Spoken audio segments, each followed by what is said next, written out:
Chandler. I work in administration, and I'm pleased to present our activities of this week.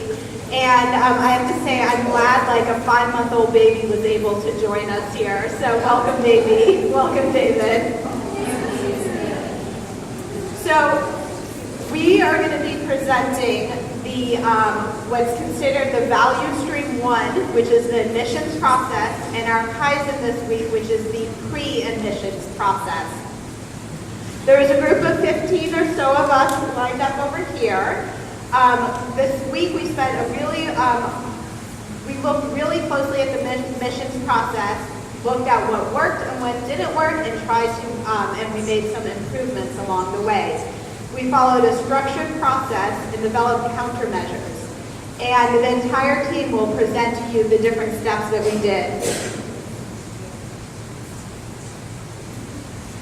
So in December, we presented a very similar thing to you up here. We looked at the admission process from the time that the bed is vacated to the time that the bed is filled. This week, so if you look at this, you remember all the stuff that was posted on the wall over here? That's in B102 right now. This week, we just looked at the left-hand side, a very small portion of the whole process. So what we looked at this week was the time that we received an application to decide time there was a decision. So we basically just followed the paper application along the process. In December, during the value stream map, we also created an A3 that looked at the problem and developed a number of different countermeasures to address the problem.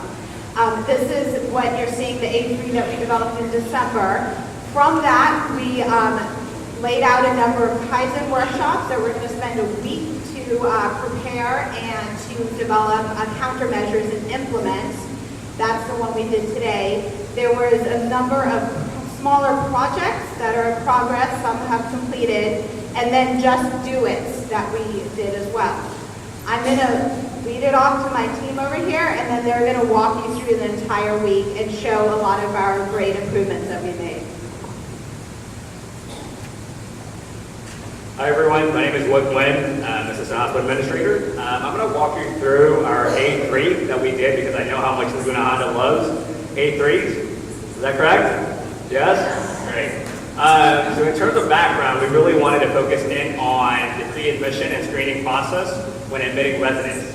So in summary, our problem statement, as you can see up here, is that advocates and referral sources complain that it takes too long, and we know internally that there are too many defects in our current referral review process in order to make a decision about acceptance or denial.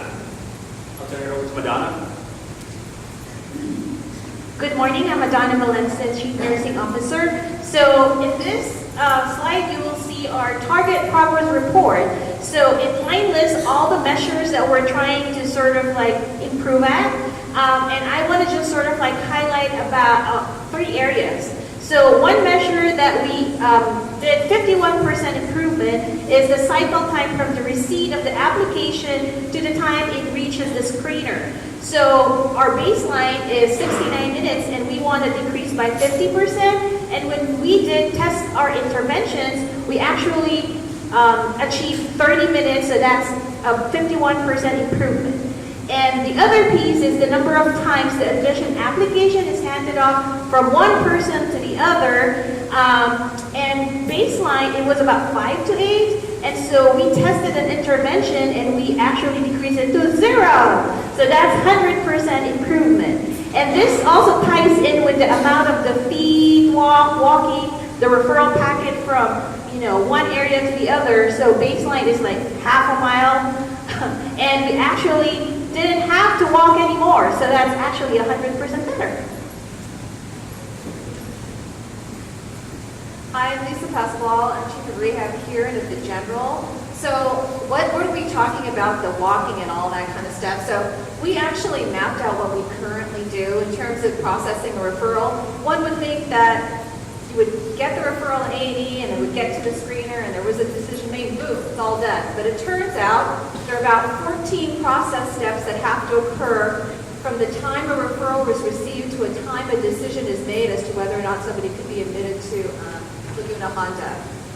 And with each of those processes, and in between each of those processes, there may be a lot of motion within an office, walking, faxing, getting on the computer, and also walking around the halls, which Madonna referred to, looking to give the screener the packet.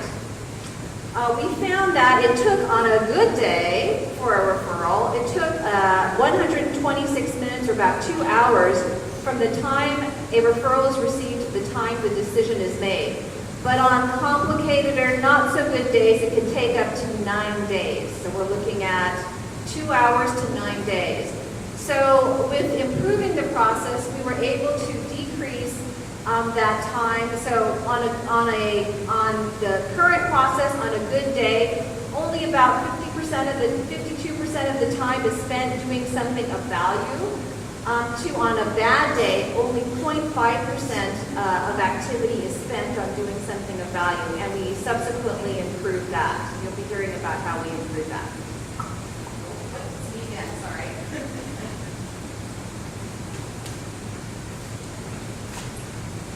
Okay. Just to give you some background, we receive about 2,500 referral packets per year, so it's about 6 or 7 per day. For A&E to process their part, it typically takes about 30 minutes per packet.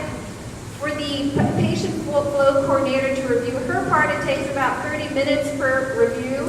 And on average, there are about 11 new referral packets that are brought up to screening committee every time they meet to be discussed.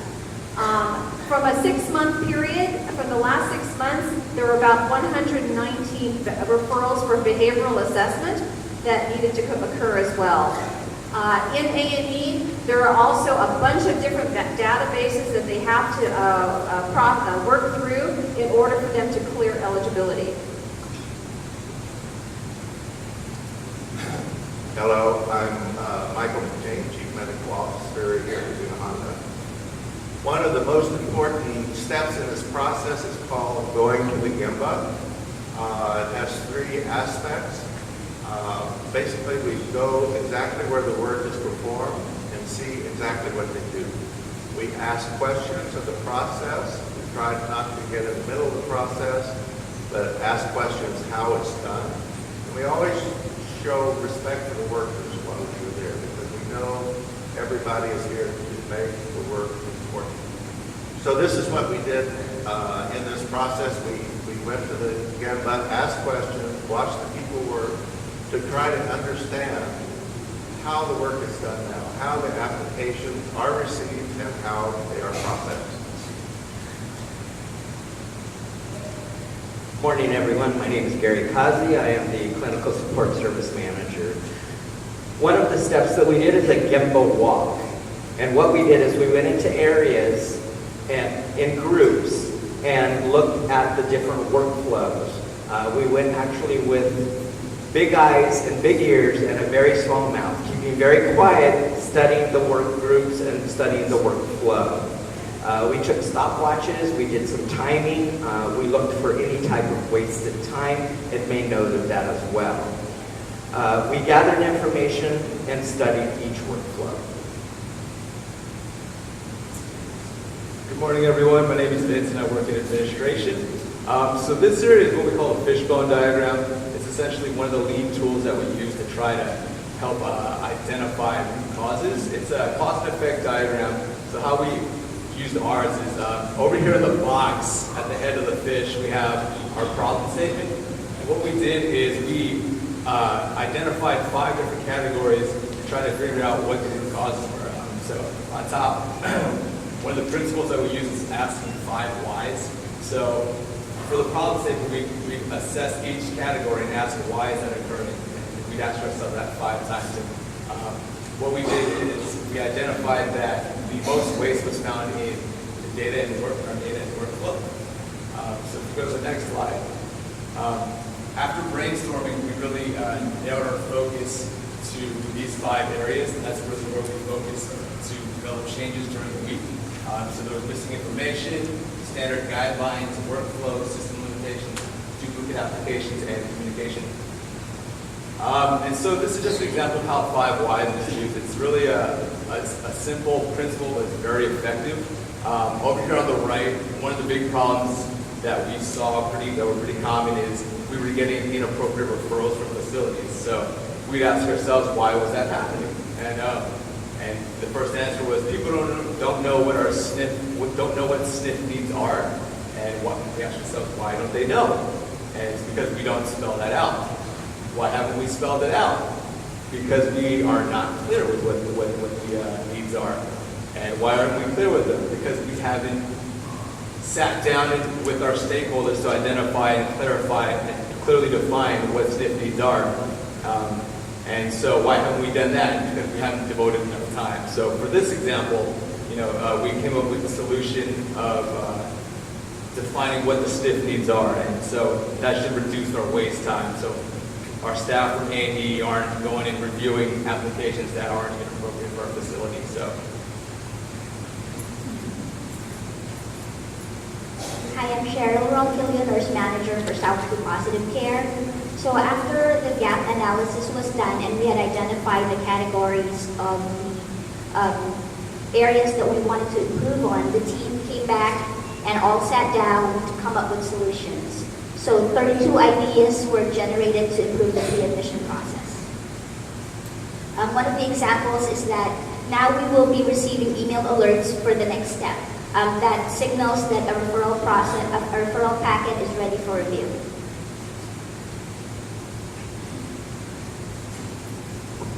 Okay, one of the problematic areas that we did find was the referral packet itself. So the referral packet was simplified so that it's more user-friendly. We also streamlined the referral packet. The referral packet is also now available on a drive and a folder for all of the physicians and screeners to be available so that there's less walking. You can access the referral from any computer.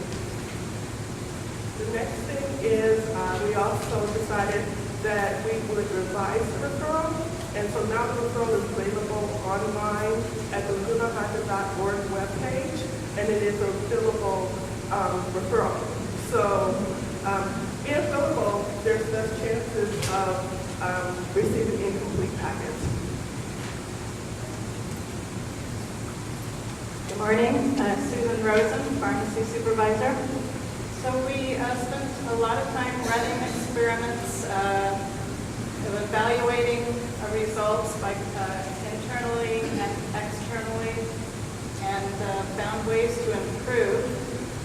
We created the admission packet, and we developed SNF and acute rehab criteria. And we created standard work for eligibility workers. My name is Marjorie. I'm one of the nursing directors here at Laguna Honda. One of the best things about this week was really how we collaborated and worked as a team to really find solutions and problem solve. We worked in large teams, we broke out into smaller groups, and we really tapped into each other's expertise and even brought in content expert when we needed. We ran over a dozen experiments to test our solutions, including looking at a better application process, a more streamlined workflow, looking at standardizing the guidelines, and really reducing missing information in the application process. We made educated guesses about what would happen if we made these changes, and then we looked at the actual results when we did actually implement the changes, and also tracked outstanding items that needed to be followed up.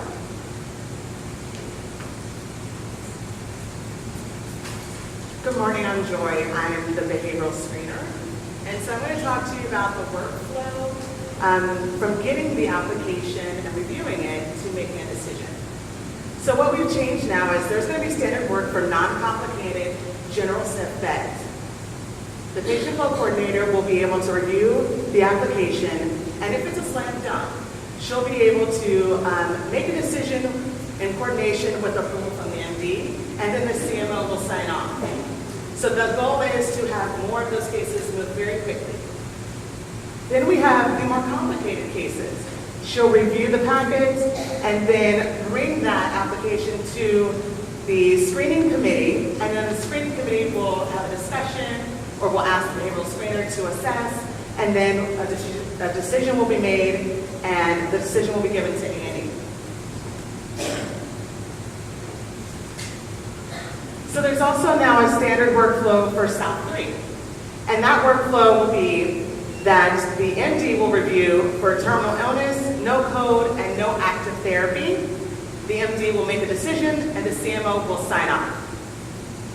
For the acute and SNF rehab applications, the same process. The MD will review for therapy needs, participation and progress, and disposition. The MD makes a decision, the CMO will then sign off.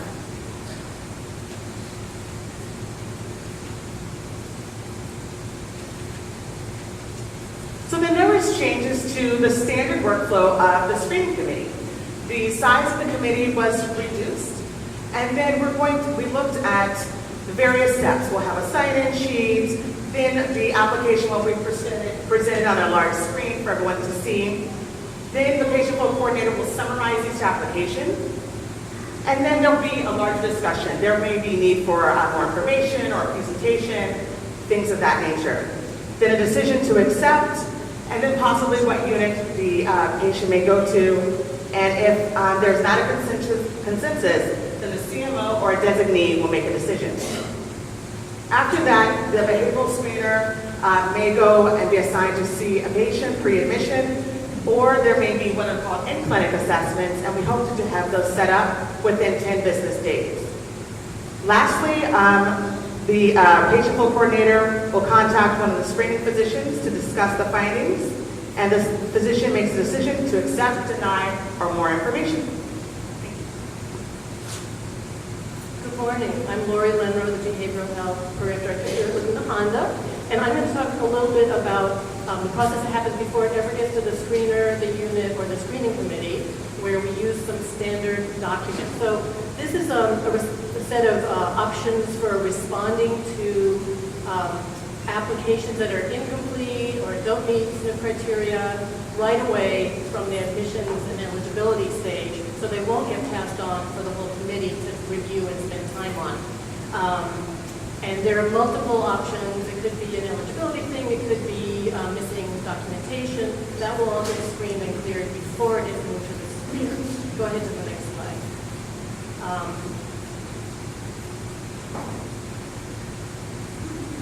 So, as people have been mentioning, we agreed that we're not going to be sending to all the screeners and the units incomplete or ineligible referrals, because that's not a good use of people's time if the decision is going to be a no anyway. So, in the receipts now usually are going to be electronic emails going to A&E. They're going to be able to look and see if the SNF criteria met. If they're not, the letter goes out saying doesn't meet SNF criteria. And call us if there's some information you need. If it meets the criteria, we can send out a letter saying meets the criteria. We're going to proceed with the process. If it's incomplete, a letter will go out. If it doesn't meet financial eligibility, a letter will go out. If all those things get cleared, then it will get processed, sent forward to the patient flow coordinator, the units, and screeners to actually make decisions about. Thank you.